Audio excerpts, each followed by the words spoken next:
Hey everybody, welcome to the finals of the LRR 20th anniversary remake sketch bracket. It's just me here today. Graham is busy as he's not able to be here, but that's okay. We can continue on now. This stream, you might guess, this stream is going to be considerably shorter than the previous stream, which in turn was shorter than the one before, because we have a lot less videos to show this time. Because it's getting down to the wire, down to the last six. Three of which will be chosen. The finals have been up since 8 o'clock this morning. Now, so, people have been voting on them already, but it is certainly not locked in yet. And who knows how the results are going. Let's take a look at the bracket. All right, here is the first bracket. It's very simple. Beat out Buttstellation. Professor's Funhouse beat out CCYD. As we did last time. It gives an opportunity to talk a little bit about the sketches that didn't make it. We don't want to. I don't want to talk too much about what we would do to the sketches that did make it through, because we don't want to unduly affect the results. I know. Buttstellation is. Going up against Very Simple. That was a tough matchup for Buttstellation. I have a great fondness for the very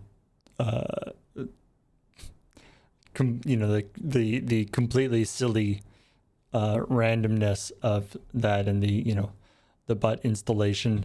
The big thing I feel like we would have looked at if we were going to remake it is maybe integrating the sort of two halves of the sketch together a little bit better.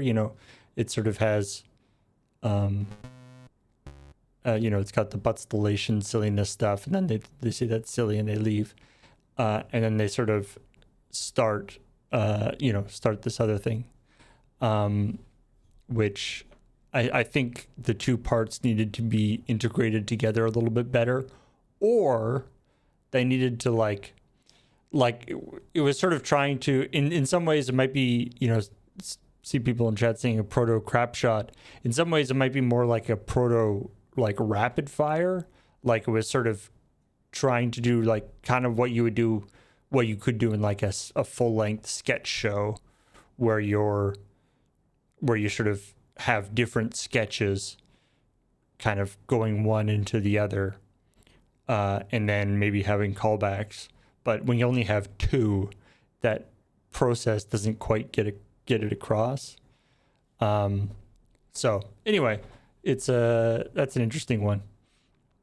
And then the other matchup, CCYD versus the Professor's Funhouse. That is a very interesting one, because of course the Professor's Funhouse has no actual, on-screen actors in it. It's all puppets.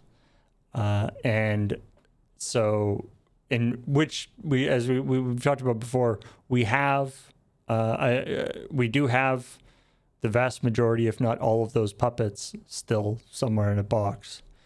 So they can definitely be they can definitely be brought back. Although maybe we could add new characters, or change up the look of the characters a little bit. And it'd be neat to make it but CCYD is the Camp Crush Your Dreams, the big reveal. It's we just call it CCYD for a while, and it's Camp Crush Your Dreams. We lose out on that amazingly terrible wig that I was wearing. Oh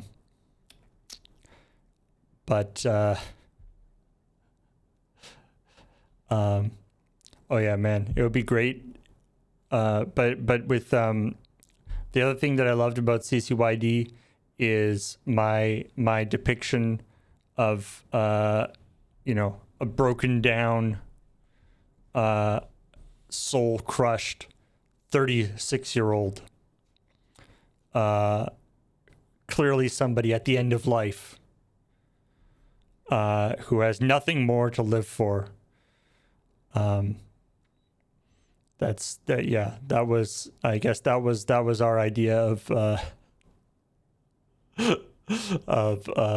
somebody that would be an age where somebody is clearly an adult. Reshooting that one, the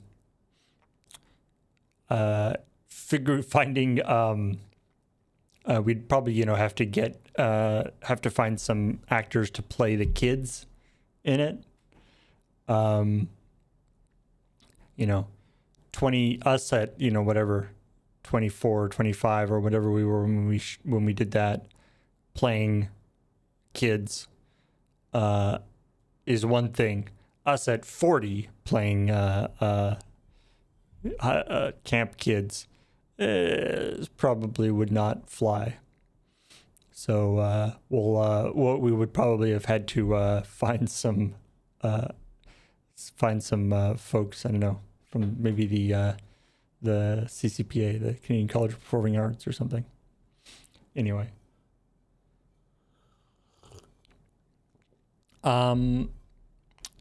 So yeah, this is the final two. So let's take what we're gonna, obviously, if you've been watching these streams, you've seen both of these videos twice already, just in the streams.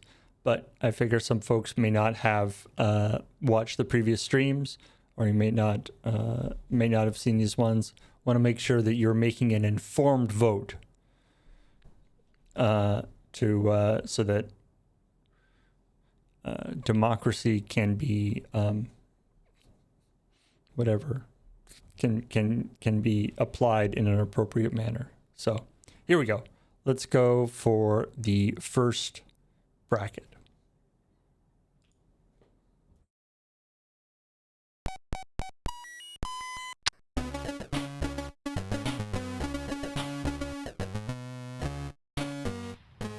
Hey, thanks for coming out on such short notice, guys. I can't believe you're making me do this. I'm not making you do anything. I just said I didn't get it. Didn't get it? It's quite possibly the single most important sketch in North American comedy. Look, it's just that... It doesn't matter. We're here now. You see that guy? Which guy? The guy on first. Yes. What's his name? Who? The guy on first base. Yes. Who? No, not yes, who. Him. Who? Exactly. Moving on. Second base. Okay. Who's on second? What? Correct. Now, third base. No, wait a sec. You just said who was on first. Who is on first? That's what I thought, but now you just said who was on second. No, what is on second? A second baseman. Yes, and his name is... What? And his name is...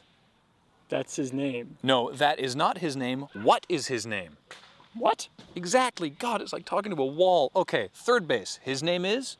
I don't know. Well, take a guess. No, that's his name. No, that isn't his name. No one here is named that. I'm asking you what his name is.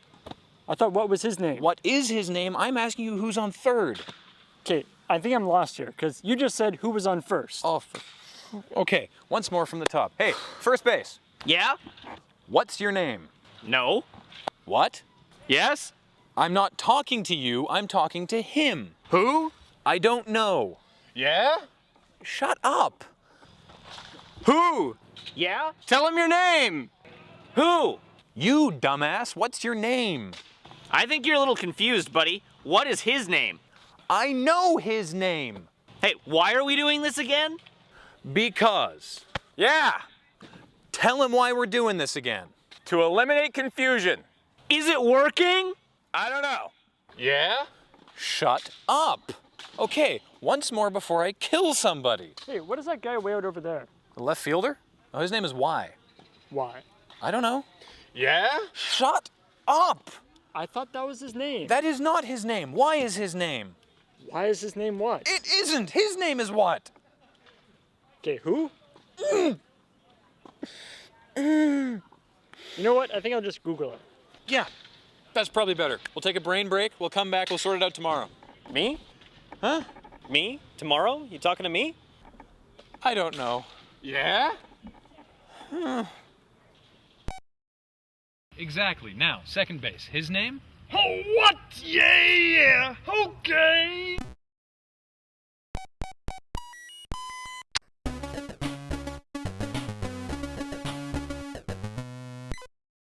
The Professor's Funhouse.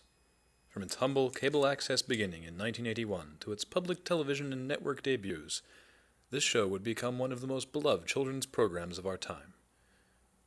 Combining education, comedy, and stories with morals, this was the half hour that would lay the groundwork for the Saturday mornings of the next 20 years.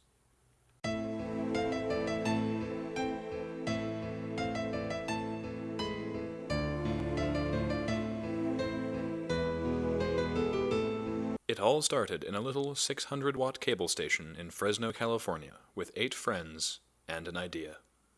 Well, we'd all seen kids' shows with puppets, The Big Friendly Giant and Sesame Street, you know. I mean, they were great shows, but they were just missing something, right? I mean, I'm a huge fan of The Big Friendly Giant myself. I used to do impressions of Rusty the Rooster as part of my stand-up act, but those shows didn't quite have it. Well, they had people, yeah? Humans. I mean, everyone loves humans, yeah? Obviously our show was a show for humans, but all the other shows had humans on them. Well, kids see humans every day. How is that special? We wanted to make our show really special. Even the Muppet Show, the holy grail of puppet shows, relied on their celebrity guests. Well, why not? Why not do a show with an ensemble cast made entirely of puppets? Well, work had been slow for all of us, so everyone was in. Ferdy started talking to the station manager, who wasn't sure if the idea would fly, but to his credit gave us the chance to prove ourselves. It was all marketing. I mean, obviously we wanted to make a wonderful children's show, but we had to get it out there, so it had to be marketable. So against some protest from the cast, we used archetypal characters. I hopped around, I came out of the hat, I delivered the eggs on the Easter specials, I ate carrots. I can't stand carrots.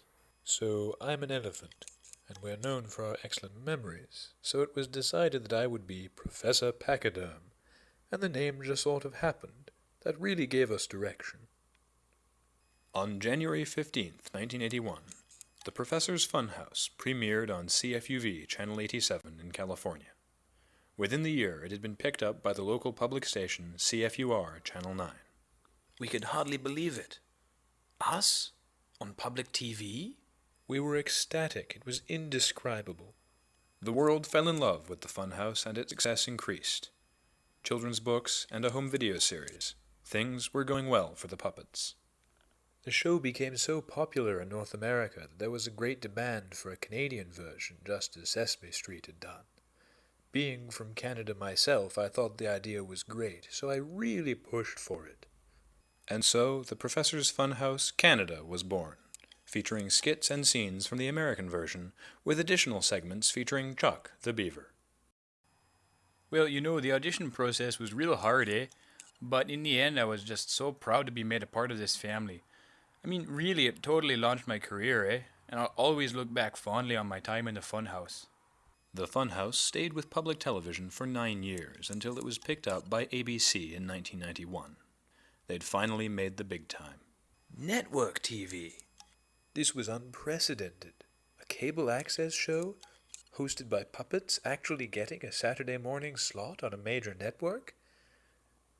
I mean, this was like starting out with a Civic you bought in high school and moving up to a Lexus. We were getting the star treatment. We were so fortunate. We had sponsorship deals, our own line of toys. Ferdy even got an honorary doctorate from his hometown at the University of Northern British Columbia. By now, the Funhouse and its cast of characters had more than just their foot in the door. They were part of American culture. Kids had grown up watching them, and a new generation was enjoying their classic brand of fun. But as always, fame slowly began to take its toll. Well, Evelyn, Nutty the Squirrel, had been smoking for years against what the rest of the cast felt was a good idea. But after we got picked up by the network, the stress of the schedule started getting to her, and her smoking got worse and worse until finally she was diagnosed with throat cancer.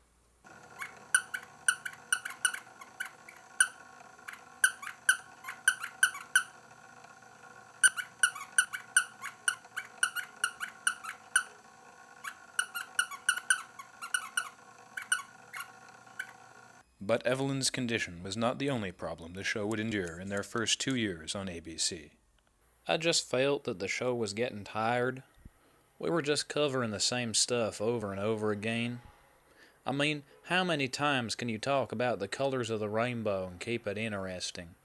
We'd already done it, so I felt it was time for me to move on. Obviously, none of us wanted to see him go, but we wished him well with whatever endeavor he put his mind to. Ernest's variety show, which included a trick in which he pulled a magician from a hat, enjoyed a successful off-Broadway run and was later adapted into a movie that ranked in the top 10 films of 1998. But the biggest blow to the inhabitants of the Funhouse would happen in 1994, when Stanley, the Funhouse's Carl Koala, was tragically struck down with a car on March 30th of that year. No one could have seen it coming. We were in shock. Production just shut down. I was in New York at the time, working on my show. When I flipped on the news that night, there was Stanley, cover story. I just dropped the remote and cried. Ernie shut down his show for a week and flew in for the funeral. There must have been 5,000 people there. We got so many letters of condolence. We just shut ourselves up for 3 days and read every one of those letters. Only then did we realize how many people we'd touched over the years. There were letters from parents who had watched the show with their children, teenagers who had grown up with us, even 3- and 4-year-olds writing in crayon that they hoped he got better soon. I'm sorry. With 3 less cast members than when they joined the network lineup, the show limped on for one last season, and finally, with a 1-hour special bringing all surviving members together for the last time, the Funhouse closed its doors forever. But the memories of this wonderful show will live on in the hearts and minds of children and adults alike.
All right, 2 very strong entries there. Strong? Yeah, sure. I mean, it's interesting that, you know, I've seen people talk about it both in the Discord and in the chat and stuff, and it's like strong entries is relative, right? Like it's like not, you don't want the best videos necessarily to win. Because of course the best videos don't need to be remade because they're already the best videos. But I think both of those could be very interesting to remake. So let's look at the second bracket. Door-to-door versus alternative to telemarketers. I guess this is the Graham and Paul being weird at someone bracket. I don't know. We didn't. The brackets weren't actually like divided by style or anything. They were, pretty much totally random. But yeah. So, Serious Cravings fell to Door to Door, although not by much. That was a pretty tight one. Serious Cravings. I feel like Serious Cravings a little bit of a sleeper hit. It was one of those. It's one of those videos that is like that seemed very I don't know, inconsequential. It's just a very silly idea about the that vampire and hampire and jampire and vampire all sound kind of the same. But the video that came out of it was very entertaining, and I could see lots of different interesting ways to go with it. I remember while doing that sketch, I despite sort of being in the background and not really being that visible, I spent a lot of effort on the business, my business with the jam and like making the jam sandwich and doing all this stuff. I had like all this stuff that I was doing that was sort of planned each time. And then, when somebody would mess up their lines, I would have to reset all my stuff and then redo all my, have all my business appropriately set up. One of the things in this video, which also has also showed up in some of the other ones, is something that I think we did a lot of around this time, which is we would like make a joke and then do a cutaway to that joke and then to like a Photoshop. So like in this case, there's like, Sam's Sinful Spreads and stuff. So then it would, cut away to the shop, which is funny, but it kind of, it does kind of mess with the flow of the video. I think if we had redone Serious Cravings, we might have tried to figure out another way to kind of integrate that in. But yeah, peak era for cutaways, because of course, cutaways mean that we don't have to, do as many lines in one go as I want. That's something, it's been interesting going back over and watching these old videos, because we don't really watch our old videos that often, especially some of these ones. And the thing that I definitely notice, which I don't know if maybe other people don't notice it as much because they don't, they weren't there. But the thing that I really notice these old videos is I can tell that, especially for me, about 50% of my brain power is, while I'm on screen, is being devoted to remembering my lines, not actually acting. And so, because we didn't have like teleprompters or anything like that at this point. So that was definitely something I noticed, and sort of trying to keep the takes going. There's a few things where there's sort of extra bits that probably shouldn't have been there, but we just were like, you know what, that's a good take, fine. And then somebody has to change versus alternative telemarketers. This is a tough one. This is a tough one. I really like Someone Has to Change. I thought that was a great, I really enjoyed that video. I mentioned in another, in the previous stream that upon looking at it now, in some ways it looks like a video that's like giving a visual representation of like some combinatorics math problem. But yeah, I really liked it.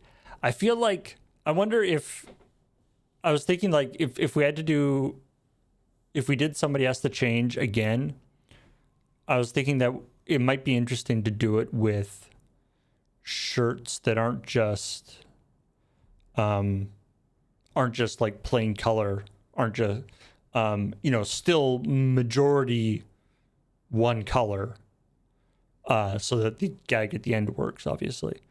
But shirts that are maybe a little bit more believable as shirts that people would, or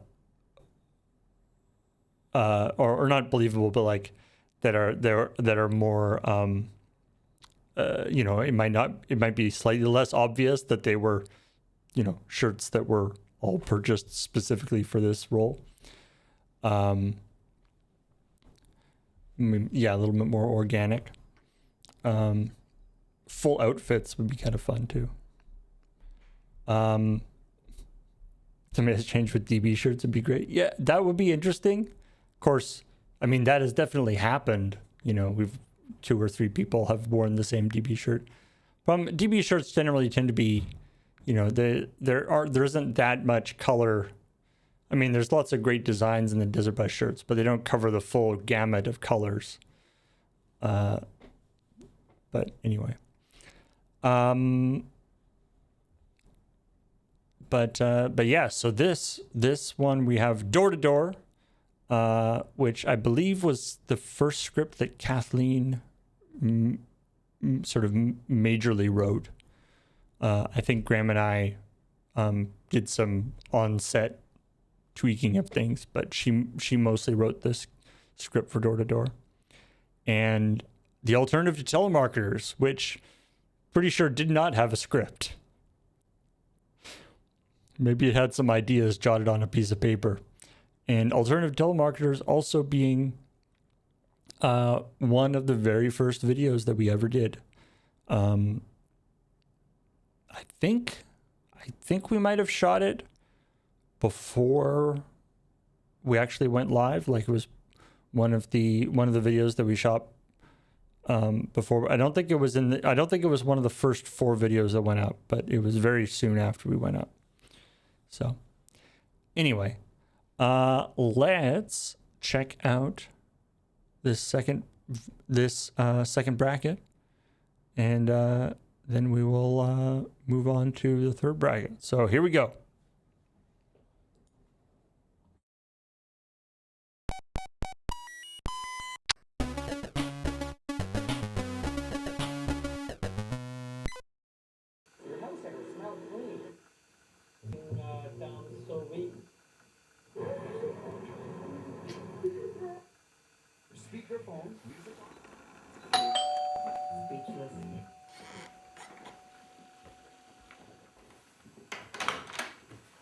Hello?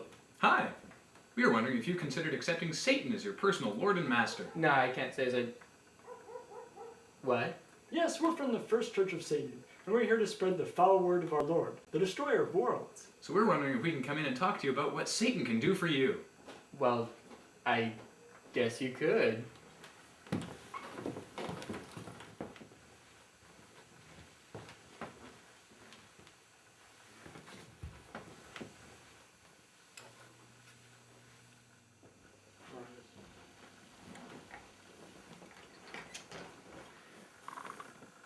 Are you happy? Are you fulfilled? Where are you going? When will you get there? If you can't answer these questions, then our Dark Lord can help with this book. Yes, with the information contained in that book. The Book of Stan. That's a typo. We got about 300 printed before we noticed, and leather is really hard to fix. Yeah, So. it's a Yeah. Would you rather serve in heaven or reign in hell? Well, not reign as such, but you would have power. Yes, you'd be mad with power. Well, irate with power. But isn't hell supposed to be a place of eternal torment and damnation? That's Old Testament hell. Not many people know, but after Vatican II, hell became kick-ass. We've got Galaga now. And Pong. So, the pits of boiling blood? Jacuzzis! The feasting upon the organs of the damned for all eternity? Weight loss plan. The ugly snarling demons? Oh, now they're all hot nuns who don't wear any undies. The fire and heat and brimstone and such? Think of it as a tropical windswept paradise. Except it's not tropical. And there's no wind. Actually, it's really more like a sauna. Speaking of saunas, You still get 2 weeks off at Christmas and Easter. why is that? Well, there's no point being open for business when your biggest competitor is out of the office. Yeah, besides, Christmas in hell is great. Instead of turkey, we have doom. Doom? Well, gross. Of doom, which is way better than those preachy Christians have. Of course they're preachy. Wait, why are you guys even attacking the Christian church? Isn't Satan a product of Christian teachings? Yes, but think of all the horrible ills they've committed against humankind. The Spanish Inquisition, the Crusades, the Pope Mobile. But taking Satanism out of the Christian context is like yin without yang. It's just an image. Without Christianity, your perspective is groundless. You've reduced your religion to the simulacra.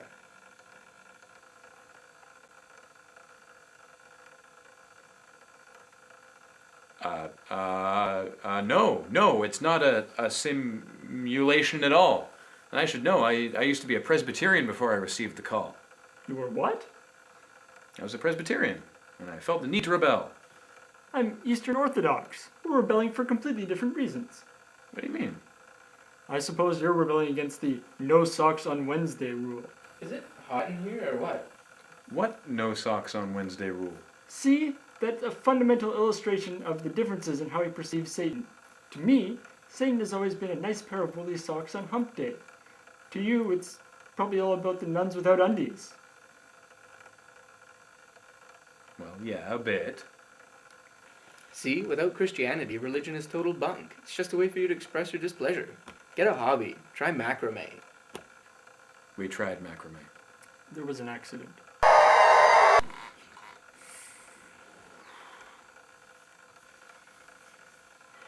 I think you guys should go now. That's probably a good idea. Oh, yeah. Thank you. Hail Satan? Goodbye.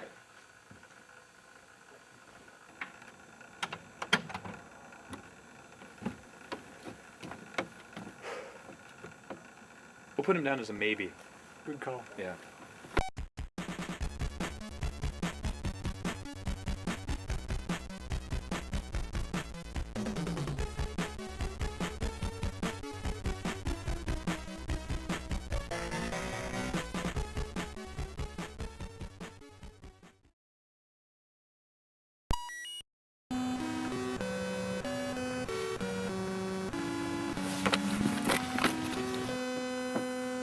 Hello, Mr. Turner.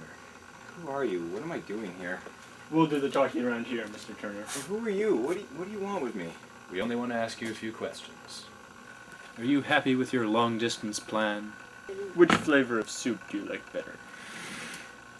What would you rather eat? A rabid penguin or this paper bag? The penguin. That was a trick question. Do you prefer stuffing or potatoes? Would you like a donut? What's the capital of Nambia? I want the donut! Do those pants make him look fat? That's right. Do you honestly think you can find it? Find what? You just don't get it, do you, Mr. Turner? What's the capital of North Dakota? Bismarck. Correct. Why does my stomach hurt? How often do you think of pizza? Why doesn't your stomach hurt? You're thinking about pizza right now, aren't you? Yes. Oh, What God. kind of pizza do you want, Mr. Turner? Would you like to phone a friend? Yes. Tough. We are your only friends. Do you have any threes? Go fish. How do you use a trebuchet? I don't know. How do you measure air pressure? With a air pressure measurer? It's a very simple question, Mr. Turner. I'm sorry. What's the airspeed velocity of an unladen swallow? African or European? Don't try to be clever, Mr. Turner. Which of these two soft drinks is Coca-Cola? Who's your daddy?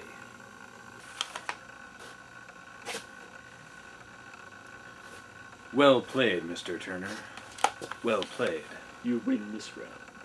How many licks does it take to get to the Tootsie Roll center of a Tootsie Pop?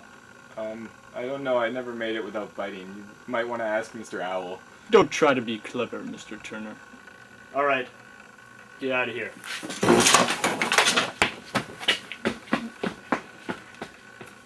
These surveys are getting harder and harder to do. I know. Damn do not call list. What do they need this information for anyway? You know, it's never come up.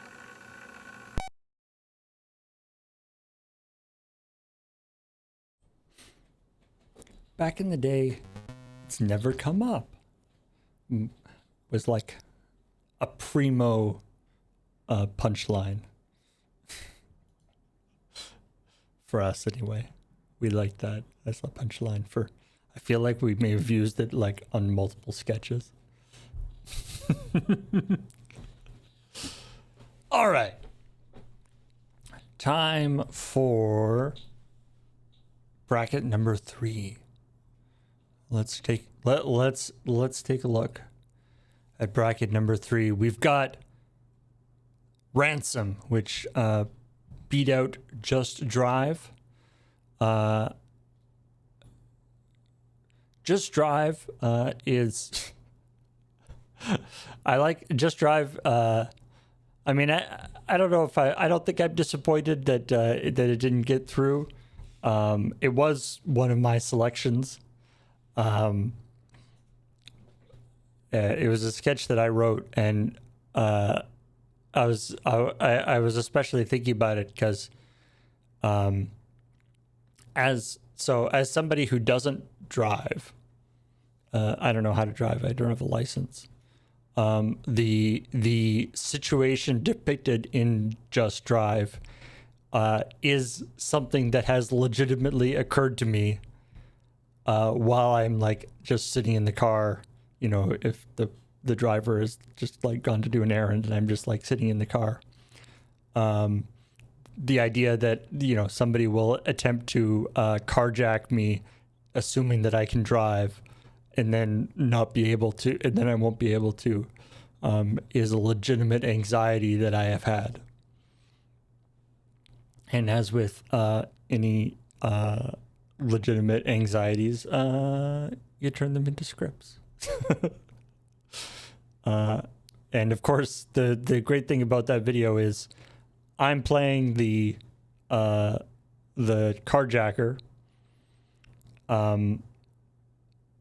and who ends up like teaching Matt's character how to drive, but I can't drive, and of course, because he does actually like drive a little bit before getting into, or you know, before messing it up, Matt, who can drive very well, had to play the person who can't drive. So that's how it goes. Anyway, so yeah, it was that was a lot of fun, but I don't know if maybe it didn't need to be redone.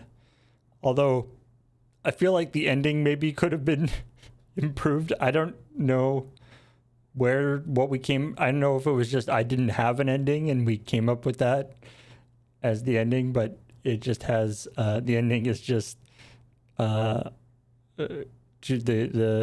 and Matt giving me a piggyback ride, and then the cops piggyback and chasing us sort of off into the sunset. I feel like that wasn't like the original idea I had in the script for the ending, but I have no idea what the ending was. The Cops on Piggyback was great though. Anyway, yeah, 500 to 586. So a pretty tight one there for the ransom. And then, of course, Quantum Documentary versus Evil Corp. The Quantum Documentary, one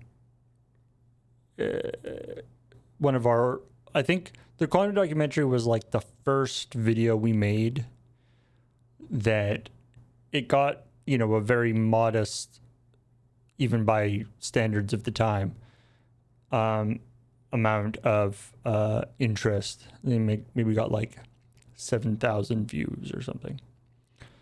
And it was the first video that I feel like it was one of the first videos we did that we were like, this is really good. We are very funny people. We did a great job. And then Evil Corp, of course. I mean, this is so most of the videos in the entire bracket, we deliberately chose ones that were not part of a series. We didn't do the story guide videos. We didn't do the whole story videos. We didn't do the Commodore Hustles or Friday Nights or anything like that. Because we figured it would be kind of weird to remake one video out of a series. But in some ways, the Evil Corp video is, part of a series. It's not, it's very, it's a very loosely tied together series of the 3 or 4 videos that involve the head of Evil Corp, which later became Evil Inc. because I thought it sounded better.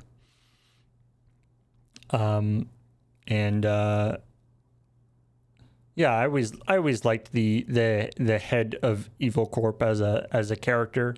I mean, even at the time, a evil character, an evil supervillain that is kind of incompetent. I don't know if it was like a terribly unique premise at that point. This was probably this. I guess this. I don't know when Austin Powers came out, but, there's obviously been lots of different versions of that kind of a character. But I thought the head of Evil Inc. had a certain flair to him that I quite liked. But it was not to be. Evil Corp, of course, along with Alternative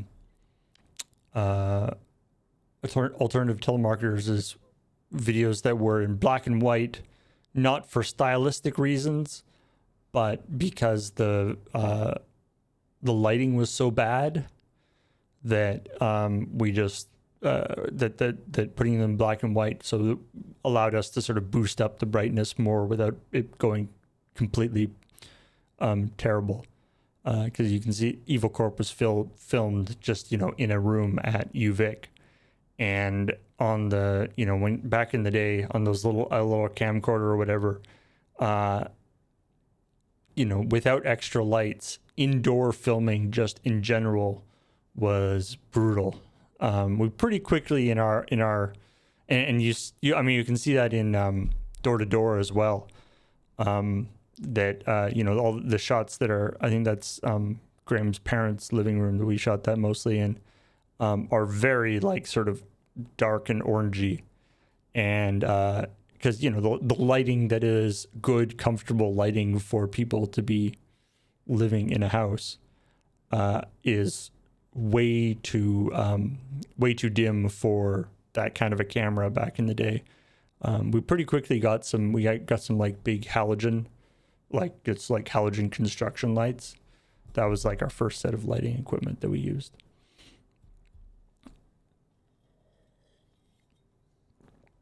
And then, as we've gotten progressively more and more different lightings. Now we have LEDs and all sorts of stuff. But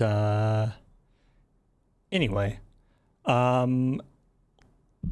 let's watch these last 2 videos. Ransom and the Quantum documentary.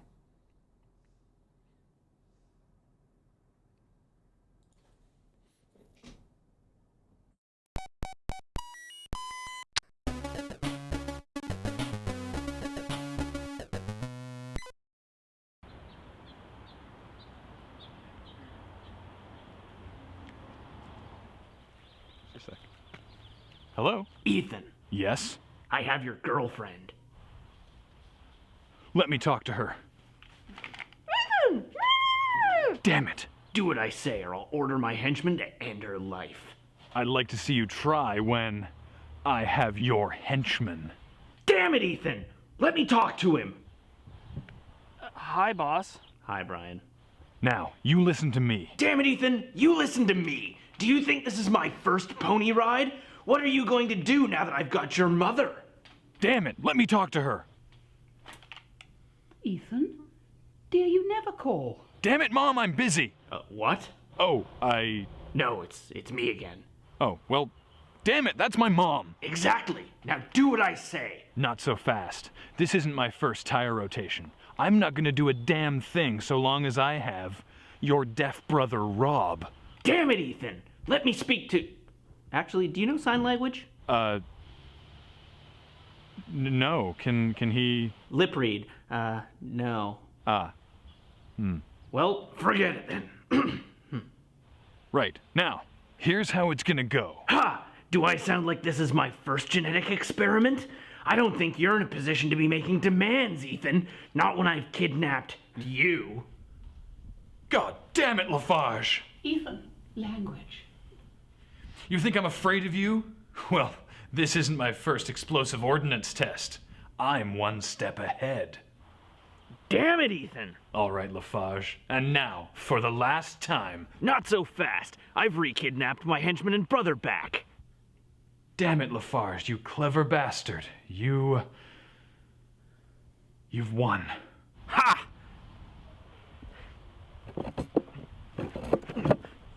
Oh yeah, Ethan? Yeah? I've got an uncle in Spokane if you wanted to... Oh, no, it's the moment's passed. Right. Okay. Well. Ha! Ha ha ha.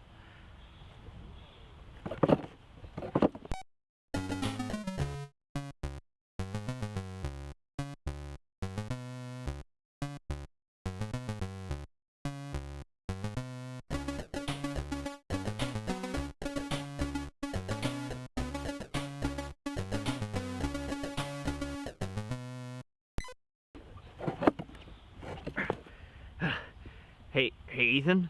Yeah? I can still hear you. Can you hang up? No. This is gonna cut into my minutes.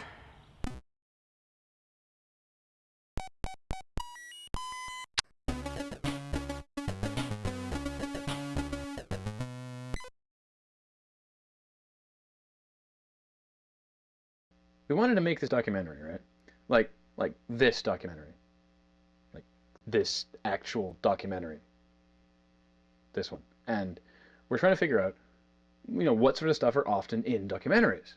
We got the sort of the talking heads, which is like the people sitting, with like their name at the bottom of the screen, and they just sort of talk about whatever, like I am. But you can't just have, one. You got to have more than one person, right? So I'm another person, right? So, and then when you have two people, then it's really interesting, because you can do lots of different stuff with that. Another thing that that you like to do in a documentary is you want to show, some of the other stuff. So behind the scenes footage, often you can get like archival photographs and do a nice pan across them, so it looks really stylish. One of the other things they often have in documentaries is when, say for example, like I'll say something, right? Like I'll start talking about something. And then we cut to me, where I'm saying the same thing, except slightly different, putting it in different context. And so then it'll be a shot of me saying something. And then back to me. And then back to me again. It comes back. Back. And forth. and back and forth and forth and back. Like that. And so in terms of actually filming this, you see, that was a tense moment in shooting right there when I wasn't really sure what I was going to say.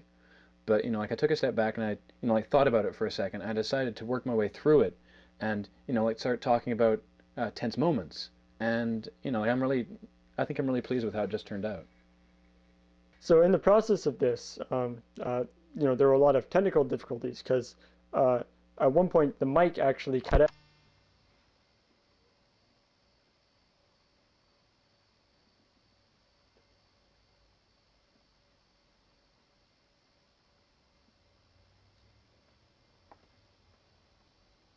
So, like in terms of behind the scenes stories, one time while we were doing the shooting, like the crew sort of got together and one of them hid behind me while I was talking and made goofy things behind my head. And I just had absolutely no idea that it was happening until I turned around and I saw that he was there.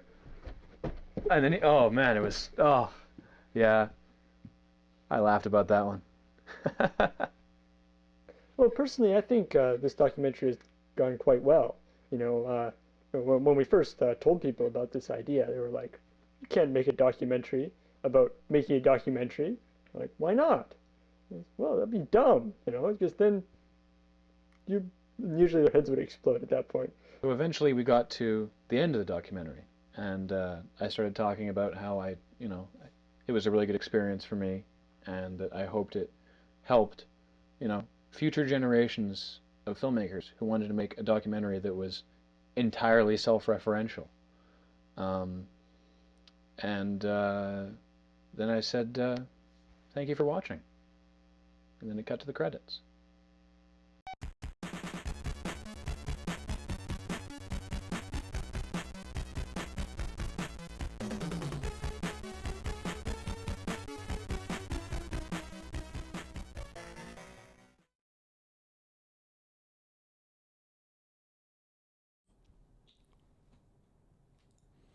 And there we go. The final 6. So yeah, 3 of those videos will be reborn into something new and exciting. Of course, as with any remakes, the originals will still be there. If the new version that we make, you find that you don't like it very much as the original, that's okay. The original will still be there. But yeah, it's been very interesting. Lots of fun going over all these old videos. I was talking to Graham and James after the last stream of this, and I was thinking about I wonder, once we get the results of this, I wonder how the results would be different if it had just been, here's 24, vote on what your top ones are, and then we'll take the top 3. Instead of doing the bracket. I think the bracket is good. It kind of focuses the mind, rather than being like, all these videos, which is the one I want to have it happen. You can kind of, just look at each competition in isolation. But yeah, we'll never know what happened. This was a fun experiment. Said this was mostly James's idea, and I think it worked a lot of fun. I think it worked well, a lot of fun. But yeah, so there it is. Remember, please vote. Vote early, vote once in each category, because that is how it's supposed to work. Vote early, but we've got about 650 people who've already voted. But yeah, I suppose there's probably IP VPNs and stuff you could do to get in multiple votes if you really care that much. But anyway,